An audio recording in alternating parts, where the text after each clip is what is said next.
Let's start. So today I am going to talk about the evergreen debate. Can women have it all? My name is Sonica Aron and this is my story. So this is how my story goes. It was the year 1977 when I was born in a family of doctors. My father was a plastic surgeon. My mother is a gynecologist. My brother is a urologist married to a pathologist. My sister is married to a urologist. So when it came to 1995 and it came to a choice of what subject should I take in 11th, it was a foregone conclusion that I am going to take science with biology, right? So there it was. I was going to become a doctor. Now in class 11th,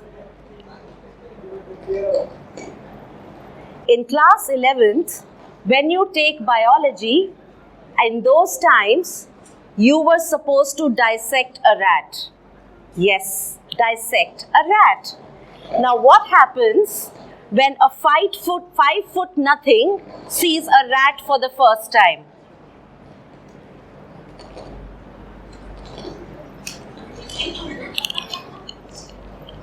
Now with this, all the dreams of me becoming a doctor that my parents harbored crashed. Now came the million or the billion-dollar question, what is it that she is going to do? All of us are doctors. We don't know what else can a girl do. Now there are gender norms, right? There are professions that women are supposed to be good at.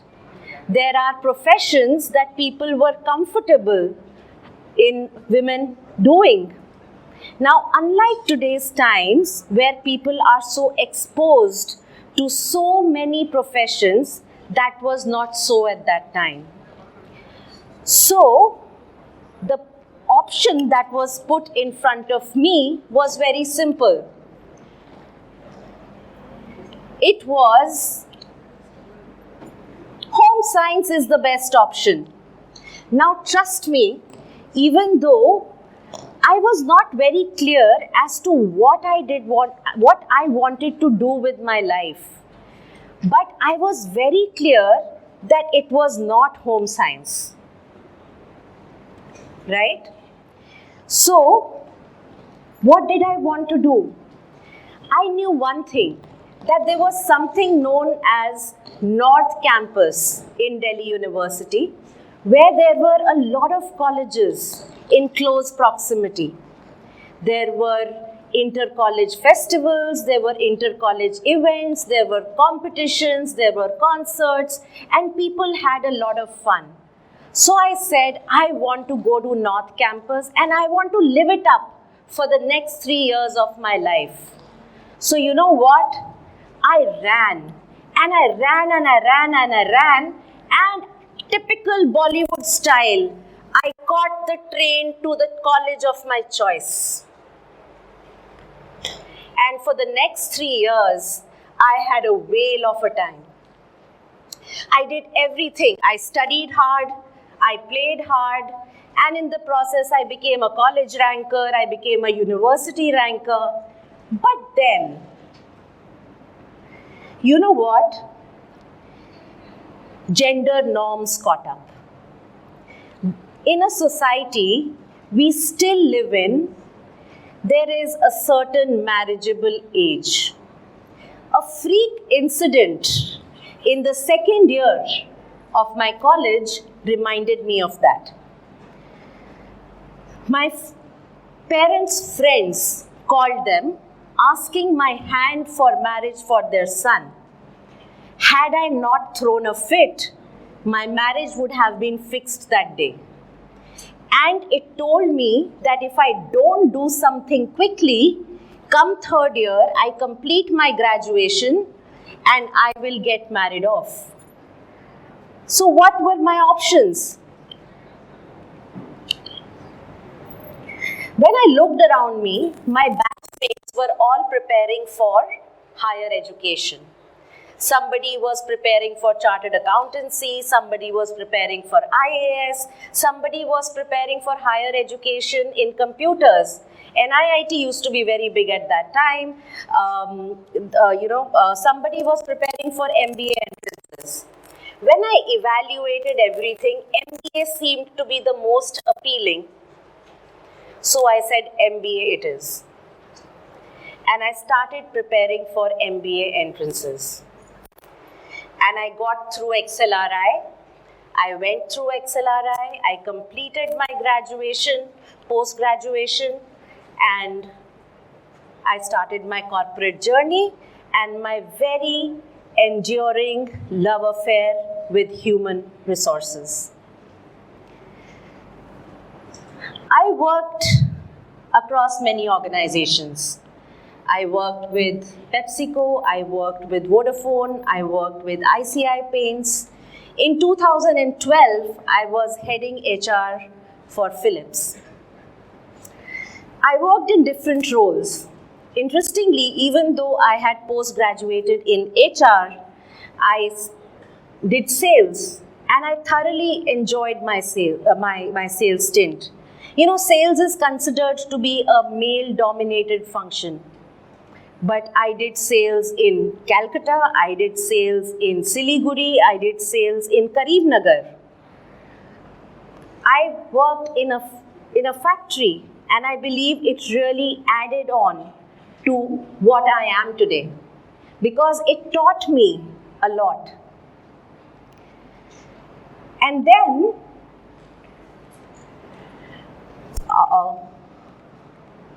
I founded Marching Sheep in the year 2013, right? So today, I am a founder of a firm, the first entrepreneur in a family of doctors. Somewhere along the way, I also got married. I had 2 children. And today, this is what we look like. I have 2 children, 1 dog, 2 cats, and 1 husband.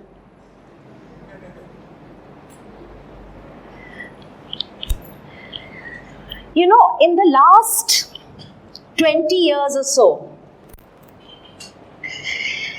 if I reflect back, at every stage in my life, I have chosen to do what I want. Whether it was to choose where I wanted to go to college, whether it was to choose where I want to work, whether it was to choose which direction my career has to take, whether I want to continue to grow. Once I became head of HR for Philips, whether I want to continue to grow head of HR for another company and another company and another company, or I want to take another path. The point here is that at every stage I chose. And I stopped sweating the small stuff. Somewhere, I said that there is just so much that I can do. Do I want to spend time in sweating the small stuff? Yes, today there is no maid. Do I want to spend time cooking? Or do I want to spend time doing something that makes me feel happy? Maybe doing a presentation, maybe doing a session, maybe spending time with a client finding solutions to their problems. So what if there is no home-cooked nutritious food? We can have bread and Maggie, or we can order in. So what if the bed is not made?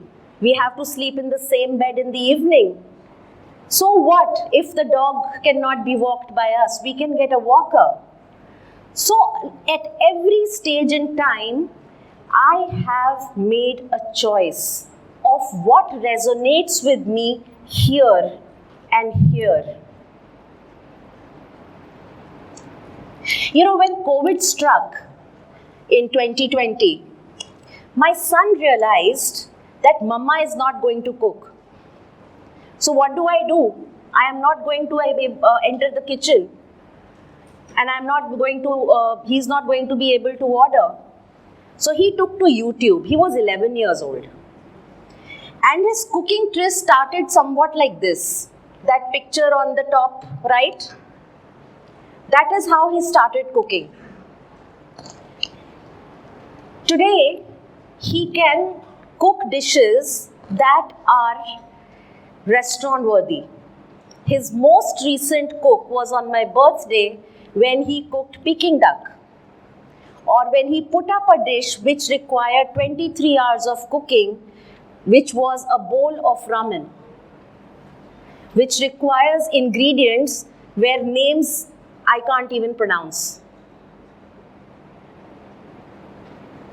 Now, why am I telling you this? Sometimes people believe that because women work, they neglect their families. I don't think that what has happened with my son or with my daughter, with them developing a sense of what they can do in the kitchen or the responsibilities they can take at home, is a sign of neglected children. It's a sign of a family where they value each other. It's a sign of a family where they respect each other's space, each other's aspiration, what value we are creating in the society. The point here is that today we all respect the choices we have made. And we have given each other the choice to choose, the chance to choose what we want to do. So where do I stand today? Today, if I see Marching Sheep, my firm, is amongst the most successful firms across the globe as far as consulting is concerned. We have been featured by Forbes and Fortune. We have been listed across various magazines. We have been awarded multiple times. Whether it is on the personal front, whether it is on the professional front, can I say today, standing in front of you, that I had the courage to define my all, that I don't want to do home science, that I don't want to do XYZ, but I don't want to do Y. And I went after it with complete focus. So to each one of you, I want to say this: we can have it all, and we deserve to have it all. We simply need to define our all. Nobody else can define it for us, because nobody else knows us better than we know ourselves, our aspirations, our dreams, our competencies, our talents. We know it best. So have the courage to define our all and articulate it, put it out. And once you put it out, chase it without guilt, without fear, with laser sharp focus. And trust me, success is something that everybody respects.